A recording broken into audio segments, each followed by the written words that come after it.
Un plaisir pour moi de vous retrouver ce matin et on est dans le chemin vers Noël, comme on dit, vers Jésus.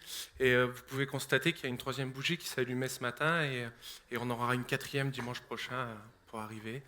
Et je vais vous inviter ce matin à fermer les yeux et on va ouvrir la parole de Dieu. Alors, je vous demande d'ouvrir la parole de Dieu, mais de fermer les yeux. Alors, on ne va pas l'ouvrir tout de suite. Je sais que je me contredis. Mais fermez simplement vos yeux et je voudrais que, j'avais fait ça une fois dans mes études pour devenir pasteur. Donc c'est vrai, je ne me suis pas présenté. Je m'appelle Samuel, je suis marié à Laurine qui est dans l'église. Elle doit être derrière en train de s'occuper des enfants. J'ai 3 beaux enfants, Nathan, Luna et Eva. Et je suis pasteur de l'église EB Saint-Malo. Et donc je vais vous inviter à fermer vos yeux ce matin. Et c'était étonnamment des catholiques qui m'ont appris ça. C'est important des fois de s'imprégner du texte. C'est important juste de s'imaginer, de recontextualiser. Alors, je vous invite à fermer vos yeux, si vous pouvez faire l'exercice, et imaginez-vous, vous êtes dans le désert, et vous voyez un homme vêtu d'une peau de bête sur lui, qui mange des sauterelles, assez bizarre d'ailleurs cet homme. Et là, vous voyez des personnes arriver. Et ces personnes-là sont des sacrificateurs de Jérusalem, des Lévites, des gens haut placés, des nobles, comme on pourrait les appeler aujourd'hui, vêtus d'une belle tunique. Et donc, voici le témoignage de Jean lorsque les Juifs envoyèrent de Jérusalem des sacrificateurs et des Lévites pour lui demander « Toi, qui es-tu » Il déclara, et ne le nia point, il déclara qu'il n'était pas Christ. Et ils le demandèrent, « Quoi donc ? Es-tu donc Élie ? Es-tu un prophète ?» Et il répondit, « Non, je ne suis point Élie et point un prophète. » Il lui dit alors, « Mais qui es-tu ? Afin que nous donnions une réponse à ceux qui nous ont envoyés. Que dis-tu de toi-même ? » Moi, dit-il, je suis la voix de celui qui crie dans le désert. Aplanissez le chemin du Seigneur. D'autres versions nous disent, préparez le chemin du Seigneur.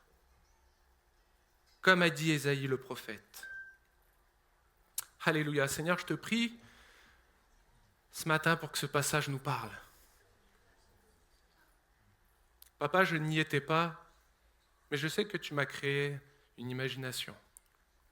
Et papa, je peux me recontextualiser ce passage ce matin. Je peux imaginer cet homme au milieu du désert où on vient le voir et lui demander « Mais qui es-tu toi ? Que dis-tu de toi ?» Et dans un profond respect à ceux qui viennent lui poser cette question, il répond par une phrase qui m'est peut-être inconnue pour moi, qui dépasse peut-être même mon entendement. Aplanissez le chemin du Seigneur. Préparez le chemin du Seigneur. Mais de quoi il parle ? Papa, aide-nous ce matin à comprendre ta révélation. Je dispose chacun de mes frères et sœurs devant toi ce matin, façonne leur cœur, pour qu'à travers ce message, Seigneur, qu'il y ait un mot, une phrase, un contexte qui te révèle une partie de toi. Dans ton nom précieux, Jésus. Amen. Comme vous pouvez le voir, ce texte est très surprenant et il m'a beaucoup frappé parce que nous sommes dans le chemin vers le Seigneur et il me semblait bon, pendant ce chemin, de faire une pause, de s'arrêter et de regarder cet homme, donc comme Pierre-Yves l'a dit, qui s'appelle Jean le Baptiste. Et je ne sais pas vous, mais moi en tout cas, quand on me parlait de Jean le Baptiste, je le connais. Je sais qui c'est Jean le Baptiste. Et si vous ne le connaissez pas, c'est vraiment une joie pour moi de vous le faire découvrir. À travers le message de ce matin, je vais vous parler un peu de lui. Moi, la première chose qui me frappe dans ce passage, c'est on vient voir Jean et on lui dit « Qui es-tu » Et je vais même dire la petite subtilité, c'est pas « Qui es-tu » c'est « Que dis-tu de toi » Vous voyez, la petite subtilité, elle est quand même incroyable. Et j'aimerais vous poser peut-être cette question ce matin, chacun d'entre vous. Qui es-tu ? et que dis-tu de toi ? Et je voudrais que ça nous interpelle ce matin.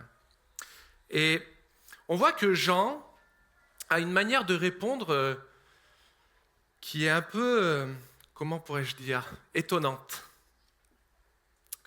Je l'ai décrit en 3 points. Jean va répondre dans un premier temps par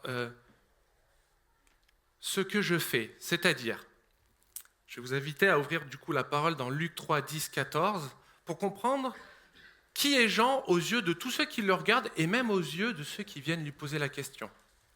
Et pour ça, pour connaître quelqu'un, on a besoin de savoir qu'est-ce qu'il fait. Et donc Jean, dans Luc 3, 10, dans Luc, je vais y arriver, 3, au verset 10 et 14, la foule interrogeait disant « Que devons-nous donc faire ?» Donc il parle à Jean. Il leur répondit que celui qui a des tuniques partage avec celui qui n'en a point, et que celui qui a de quoi manger agisse de même. Il vint aussi des publicains pour être baptisés, et ils lui dirent « Maître, que devons-nous faire ?» Il leur répondit « N'exigez rien au-delà de ce que vous a été ordonné. » Des soldats aussi lui demandèrent « Et nous, que devons-nous faire ?» Il leur répondit « Ne commettez ni d'extorsion, ni fraude envers personne, et contentez-vous de votre solde. » Ce passage nous montre que la foule était tout autour de Jean et que Jean était un enseignant. Il enseignait la foule en disant « Ne commettez pas de crime, partagez votre tunique, ne commettez pas d'extorsion, de fraude envers personne, soyez juste droit. » Je ne sais pas pour vous comment ça sonne, mais pour moi, dans ce contexte-là, Jésus n'est pas encore arrivé. Il n'a pas eu d'enseignement de Jésus. Il n'a pas encore rencontré Jésus, Jean. Et il prêche déjà sur « ne commettez pas de fraude ». Et nous verrons un peu plus loin même « repentez-vous ». Demandez pardon à Dieu. C'est quand même sacrément étonnant de la part de Jean. Il n'est pas du tout comme les Lévites, ou il n'est pas du tout comme les sacrificateurs qui leur disent pour pouvoir être pardonnés, allez sacrifier des animaux. Non, Jean, il est en train de dire à la foule, partagez, donnez, ne prenez pas plus que ce qu'on vous donne, soyez intègres. Donc, quand les Lévites viennent demander à Jean, qui es-tu ? Ils savent qui il est. Un orateur qui baptise, qui demande aux gens de se repentir. Ils savent tout ça. Et pourtant, ils lui posent cette question, qui es-tu ? Et Jean va répondre, et c'est ce que je disais tout à l'heure, par quelque chose de surprenant. Moi, ce que j'aime, c'est qu'il ne répond pas qui il est, mais il répond ce qu'il n'est pas. C'est marrant, Moi, c'est comme si on venait me poser la question, Sam, que dis-tu de toi ? En tout cas, moi, je ne suis pas Loïc, je ne suis pas Yannick et je ne suis pas Pierre-Yves.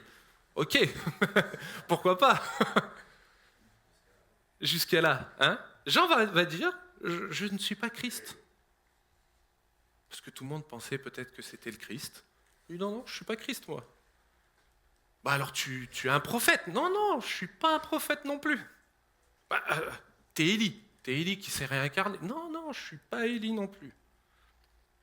Et vous voyez que Jean ne se met pas du tout en avant. Il ne dit pas, je suis Jean le Baptiste. Il aurait pu, moi je pense que si demain on vient me demander qui es-tu, je réponds Samuel Guiguet. C'est mon premier, je ne sais pas vous, mais moi en tout cas c'est mon premier réflexe. Jean ne dit même pas qu'il est Jean le Baptiste. Parce que Jean, en fait, il sait que les personnes qui viennent le voir connaissent la réponse. Et donc, avant de comprendre ce fameux verset 23 que Jean nous fait, c'est pour moi le 3e point qui révèle Jean. Donc, on a eu le premier qui nous dit ce qu'il fait, le deuxième, ce qu'il n'est pas, et le 3e point, ce qu'il a reçu. Et pour ça, je vous invite à ouvrir Luc 1, versets 39 à 45. Parce que pour comprendre ce que Jean a reçu, il faut remonter très tôt dans sa vie. Luc 1, au verset 39, nous dit « Dans ce même temps, Marie se leva et s'en alla en hâte vers les montagnes dans la ville de Juda. » Marie est la mère de Jésus. Il entra dans la maison de Zacharie et salua Élisabeth, la mère de Jean. Dès qu'Élisabeth entendit la salutation de Marie, son enfant tressaillit dans son sein. et elle fut remplie du Saint-Esprit. Elle s'écria d'une voix forte, « Tu es bénie d'entre les femmes, et le fruit de ton sein est béni. Comment m'est-il accordé que la mère de mon Seigneur vienne auprès de moi? Car voici, aussitôt que la voix de ta salutation a frappé mon oreille, l'enfant a tressailli d'allégresse dans mon sein.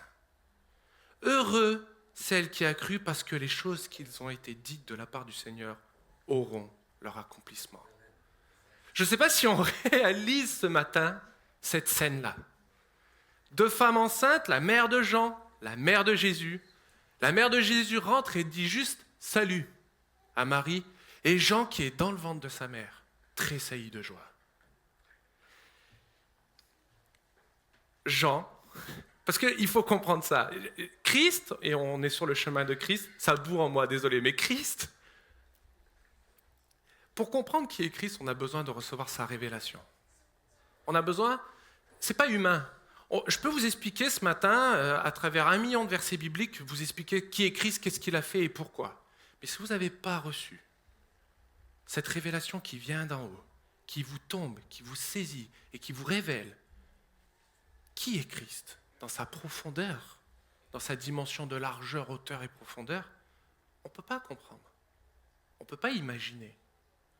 Et Jean, qui est dans le ventre de sa mère, a compris la dimension de profondeur, de hauteur et de largeur de Christ, avant même qu'il ait fait quoi que ce soit. Jean hurlait de joie dans le tressaillit, hurlait de joie dans le ventre de sa mère. Et pour que sa mère reçoive le Saint-Esprit, on ne parle même pas de Saint-Esprit, là encore, mes bien-aimés. Jésus, il n'a pas encore dit « je vous laisse et je vous enverrai le Saint-Esprit ».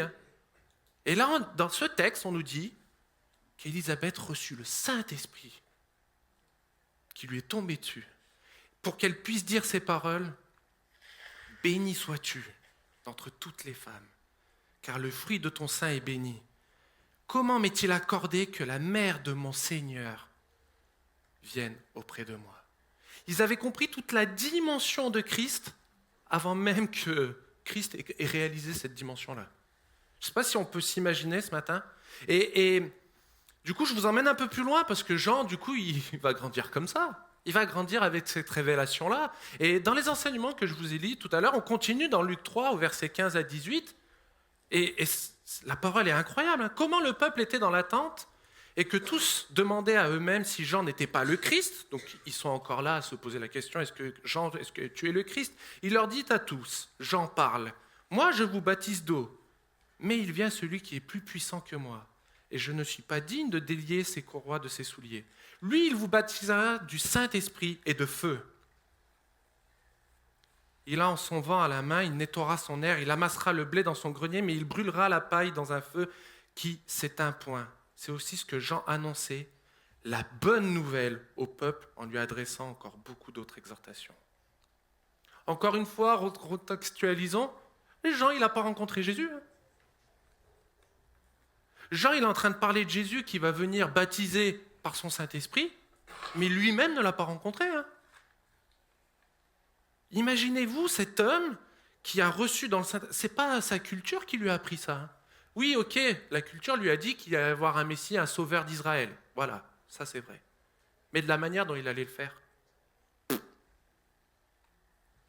Et si ça avait été, parce que je vais aller plus loin, si Jésus avait correspondu parfaitement à ce que les Israéliens attendaient, mais Jésus, il serait le roi d'Israël et Israël serait sauvé. C'est bien que Jésus, il n'est pas venu comme les Israéliens l'attendaient.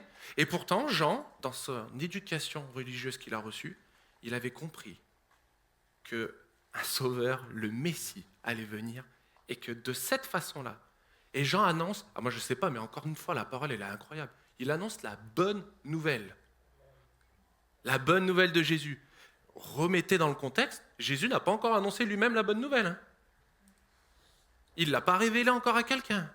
Et Jean, dans le sein de sa mère, avait compris ça. Alors mes bien-aimés, c'est donné à n'importe qui.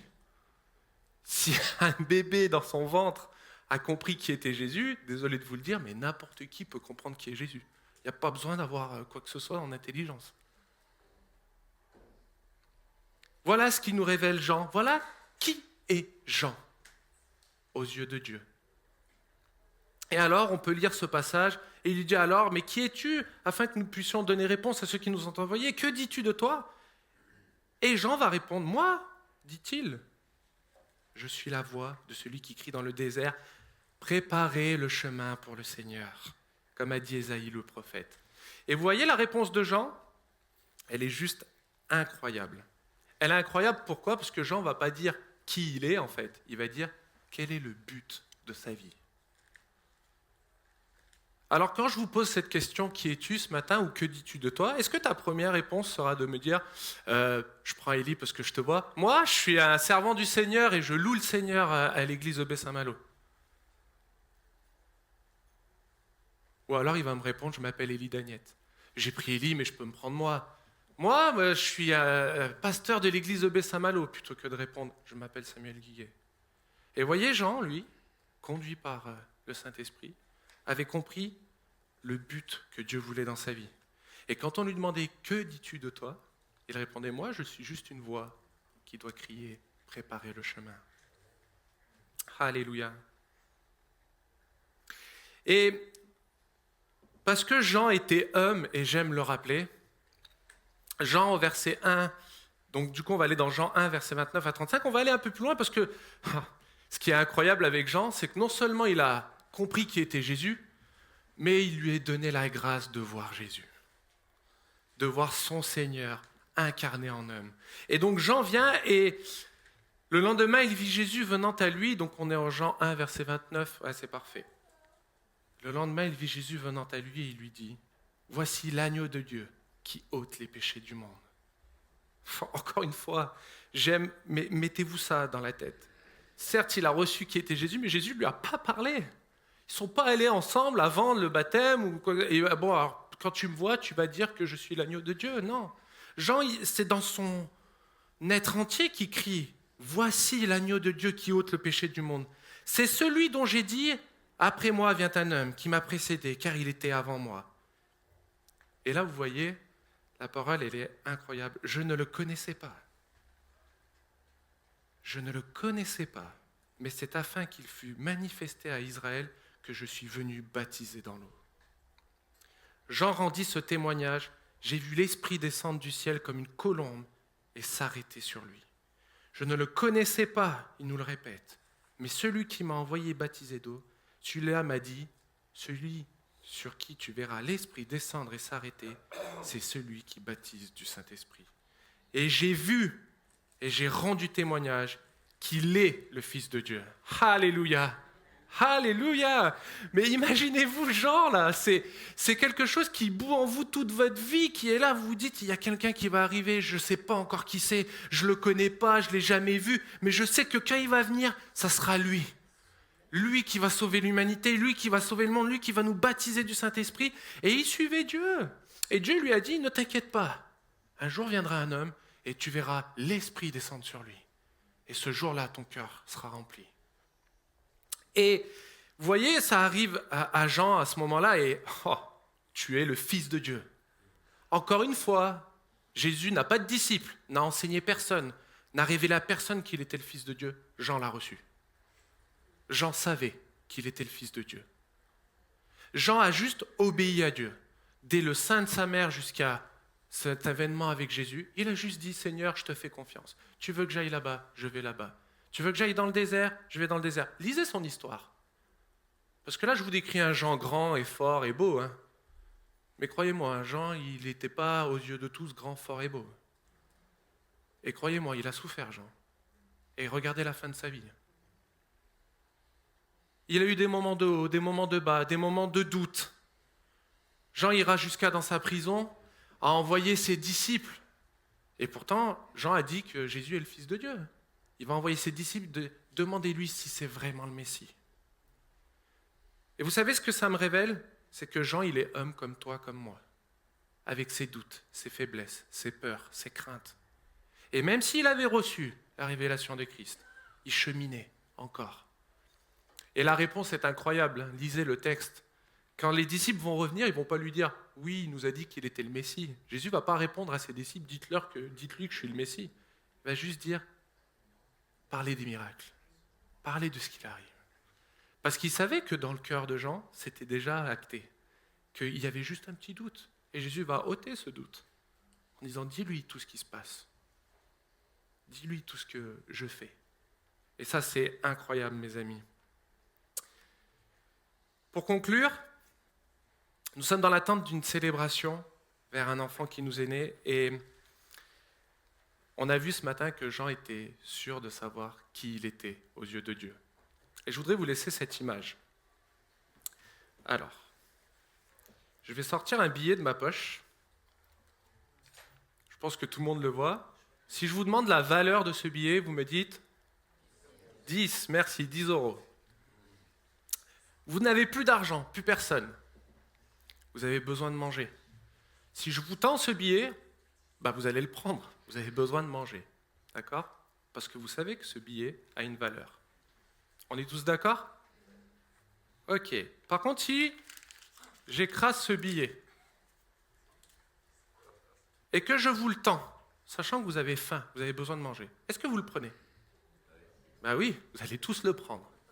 Parce que vous savez que c'est 10 euros et que vous en avez besoin. Et par contre, si je le jette par terre, alors désolé pour l'image, je sais pas, et que je le piétine, vous voyez, je l'écrase et que je le reprends et que je vous le tends, est-ce que vous allez le prendre ? Oui, parce que vous savez que sa valeur, elle n'a pas bougé. Et je vais le redéplier, la valeur de ces 10 euros n'a pas bougé. Hein ? Il a des rides, mais il n'a pas bougé. Demain, tu vas en boulangerie, tu pourras acheter ton pain. Et vous savez, aux yeux de Dieu, vous êtes 10 fois supérieur à ce billet de 10 euros. Et la vie a beau vous piétiner, vous écraser. Pour Dieu, ta valeur ne change pas. À l'image de ce billet, et je voulais vous laisser avec cette image-là pour le Seigneur, Dieu n'a... Et vous voyez, dans l'histoire de Jean, peu importe ce qu'il a fait, sa valeur n'a pas changé aux yeux de Dieu. Peu importe ce qu'il a dit, ce qu'il a fait, est-ce qu'il a douté, est-ce qu'il n'a pas douté, sa valeur ne change pas. Alors je t'encourage ce matin, sache que tu as une valeur aux yeux de Dieu. Et quand je te pose cette question, qui tu es ou que dis-tu de toi, peut-être que tu ne sais pas répondre. Peut-être que tu te dis, moi je ne suis pas comme Jean avec un but que le Seigneur m'a donné. Peut-être que tu n'as pas encore reçu ce but. Peut-être que tu l'as reçu, mais que tu l'as laissé de côté. Peut-être que même tu n'as pas envie d'y aller. Soyons francs. Parce que ce n'est pas toujours agréable. Hein.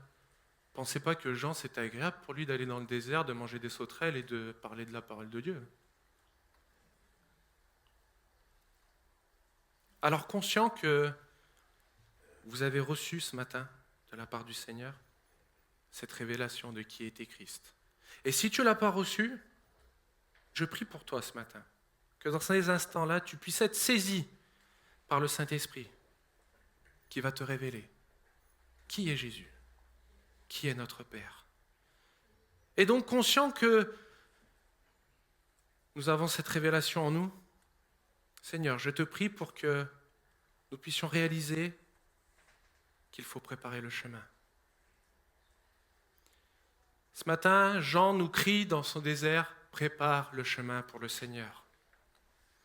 Et je voudrais te sensibiliser à cette venue de Noël qui arrive, où nous allons célébrer Christ dans notre vie. Prépares-tu le chemin pour Christ ? Préparer le chemin n'est pas seulement venir le dimanche matin à l'église de 10h à midi. Préparer le chemin, c'est tous les jours. Entre toi et Dieu. Entre toi et Jésus. C'est être capable, dans ce monde de folie où on court partout, de s'arrêter et de dire « Seigneur, 5 minutes pour toi. » Seigneur, 5 minutes où tu n'as pas mes plaintes, mes complaintes ou que sais-je, mes problèmes, juste pour toi. Parce que je veux préparer le chemin dans mon cœur pour toi. Parce que sur ce chemin qui est dans mon cœur, je veux que tu t'enfonces encore plus. Va plus loin. Aide-moi à faire peut-être ces 3 pas aujourd'hui. Peut-être ce pas qui fait que je m'avance encore vers toi. Que je sois arraché de tout ce qui peut me tenir dans ce monde de folie. Alors je vous invite à incliner vos têtes et on va prier. Merci Seigneur pour ta révélation ce matin. Oh, Papa, tu te révèles à n'importe qui et quand tu veux. Tu me rappelles en tout cas à travers Jean que dès le sein de sa mère, il a entendu parler de toi. Et pour moi, Seigneur, c'est une joie profonde, Seigneur, de se dire que toi, tu te révèles au cœur de chacun. Pardon pour toutes les fois où j'ai cru que j'ai révélé Jésus à quelqu'un. Seigneur, moi, je révèle rien à personne. Moi, ce que je fais, c'est juste refléter ta grâce et ta gloire. Alors donne à mes bien-aimés qui sont devant moi ce matin, et à moi-même aussi, Seigneur, de renouveler cette révélation de qui tu es, dans toute sa profondeur, sa hauteur et sa largeur. Et Seigneur, parce que tu nous révèles qui tu es, nous avons à cœur de préparer ce chemin pour toi. Nous entendons cette voix du désert qui crie « Préparez le chemin pour le Seigneur ». Et nous voulons et nous désirons, Seigneur, préparer le chemin pour toi. Te laisser toute la place. Et papa, pendant ces temps de Noël, Seigneur, oui, c'est vrai, il y a tout ce que le monde fait, mais il y a toi.